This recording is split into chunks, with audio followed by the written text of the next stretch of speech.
From the Understood Podcast Network, this is ADHD Aha, a podcast where people share the moment when it finally clicked that they, or someone they know, has ADHD. My name is Laura Key. I'm the editorial director here at Understood. And as someone who's had my own ADHD aha moment, I'll be your host.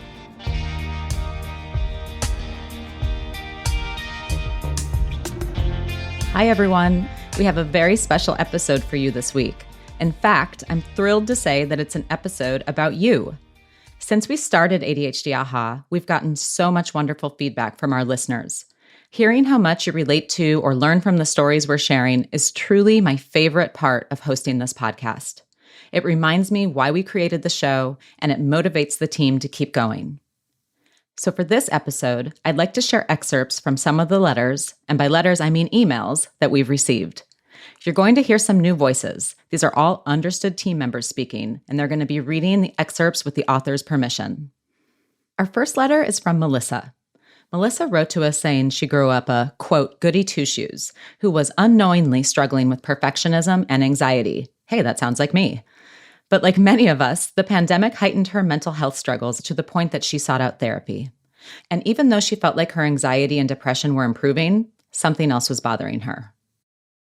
One day while scrolling through Instagram, I stumbled upon a post from a woman who had just gotten diagnosed with ADHD at the age of 26 and was sharing her experiences and struggles.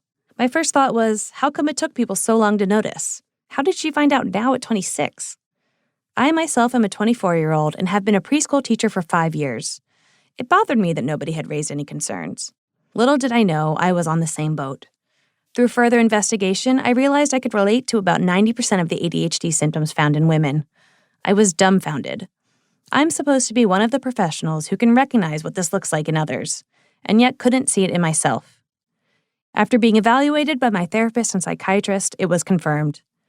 It was and still is a crazy aha moment. I am still trying to understand myself, and I'm not sure what to do half the time. But your stories inspired me, and I hope mine can inspire others too. Melissa basically just summed up why we call the show ADHD Aha. It's so easy to overlook or brush aside ADHD symptoms, no matter how much knowledge you have about ADHD.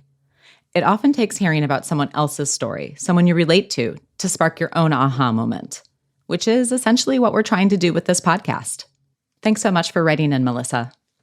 Before we get to the next listener letter, I have a request. By the way, don't you just love it when podcast hosts chime in to ask you to do something? This episode is all about what we've been hearing from you, and the more that we hear, the better we can make the show. That's why we put together a survey that's really easy and quick to fill out. You'll find it at u.org/podcast survey.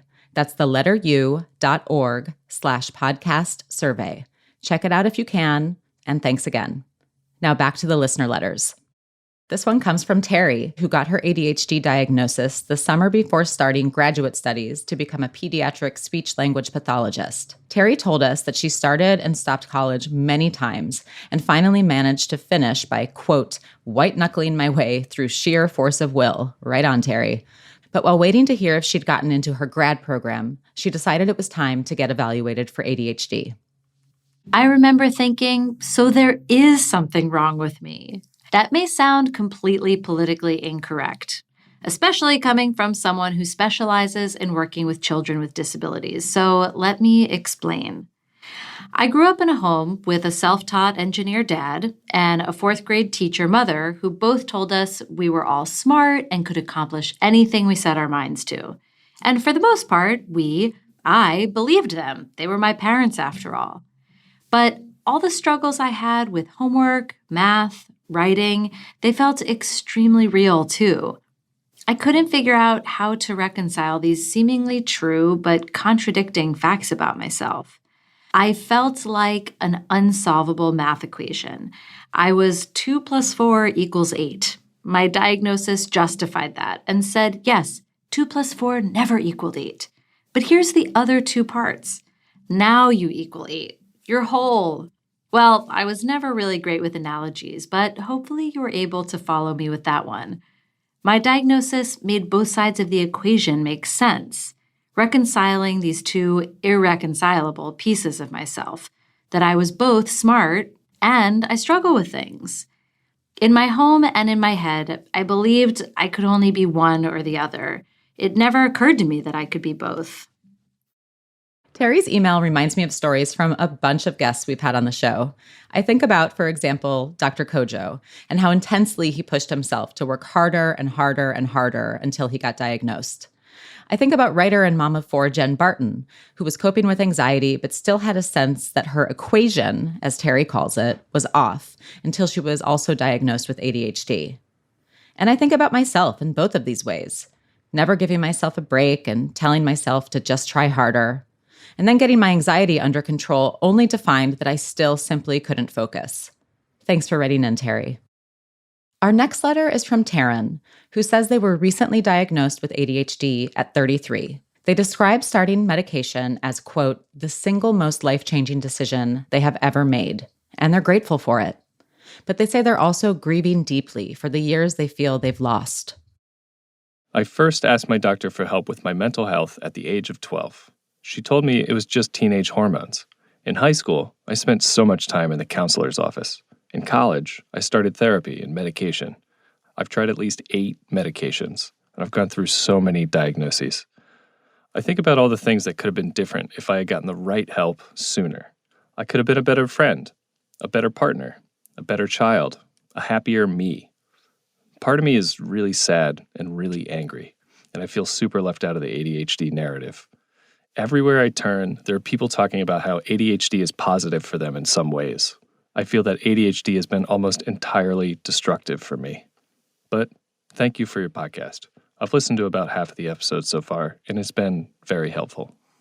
Taryn's letter is so important. We try to show a diversity of experiences on this show, the positives, of course, but we don't want to gloss over the hard stuff and the difficult feelings that can come with an ADHD diagnosis. So thanks, Taryn, for your candor. This next letter comes from Daisy, who tells us she started the process of being evaluated for ADHD 2 years ago. She says that trouble managing emotions and other ADHD symptoms made it hard for her to grow up in a family that prided themselves on being unemotional and, quote, strong. Rejection sensitivity was one emotion I constantly had that I could never explain to people. Whenever somebody said to me, the worst they can say is no, I would immediately respond with, exactly, that's the absolute worst thing they can say to me. I could never understand why the word no was like a knife in my heart and caused me to immediately start crying. I felt silly and childish that I could not handle rejection because that is a basic life skill. But something inside me could not connect the logic in my mind to what I physically felt in my heart when rejected. About 2 years ago, I randomly came across a blog talking about rejection sensitivity, a term I hadn't heard of at the time, and its relation to ADHD. As soon as I read this person's experience, I had my aha moment. Because I'm a young adult female, everything I had known about ADHD was based on the typical myths and stereotypes that dominate much of the public perception. I now had an explanation for why my entire life I was afraid to ask for help, could never focus on a lecture for more than a few minutes at a time, or constantly forgot things people asked me to do. But it also explained why I have such intense passions for the things I love, why I experience a wide range of emotions, and why I feel uniquely me. We haven't talked a lot about rejection sensitivity on the show yet, but we have talked a lot about, and we'll talk more about, ADHD in girls and women, and how symptoms so often get overlooked or swept under the rug. Trouble managing emotions is a lesser-known symptom of ADHD, and if girls or women struggle with it, they're far too often labeled as just being too sensitive or too dramatic or too emotional. Thanks, Daisy, for your letter.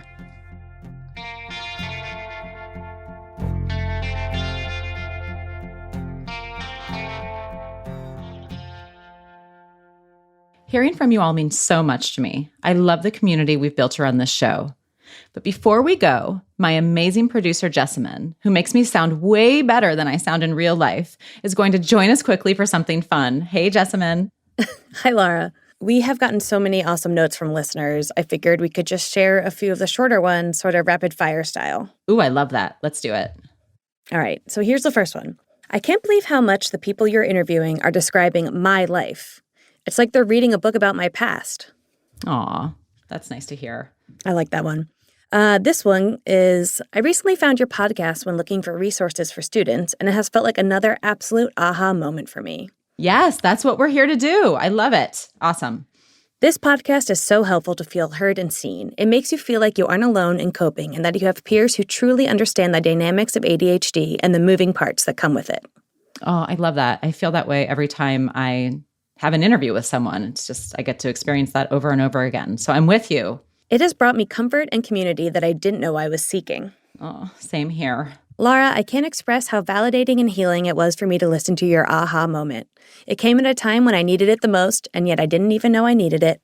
That is so nice to hear because I was so anxious about sharing my own aha moment. You know this, Jessamine. Remember that very first episode? Oh, yeah. Oh, I'm glad that it resonated. Tough place to start. Your first interview was, yourself, but was me I think crying. It was a good one. Yeah. Me crying about myself. Oh my gosh. Thank you so much, Jessamine, for that. That's so motivational. And I hope it motivates you as well because you are a huge part of the show and working with you is so much fun. Yeah, I really love working on the show and hearing how people connect with the interviews and feel less alone or more understood by the show is honestly my favorite part.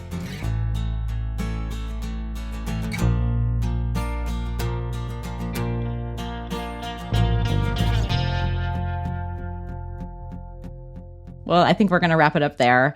Thank you to everyone who let us share their words on the podcast today and everyone else who has written in. And if you've listened this far, I'm assuming you're enjoying what you're hearing. I would love it if you would rate and review us on Apple Podcasts and other platforms. This helps more and more people find the show and have their own aha moments. Thank you also to my fabulous colleagues, Brianna, Justin, Eleni, and you too, Jessamine, who were the voice actors you heard in this episode. And thank you all for listening. If you'd like to share your aha moment or anything else, please email us at adhdaha@understood.org.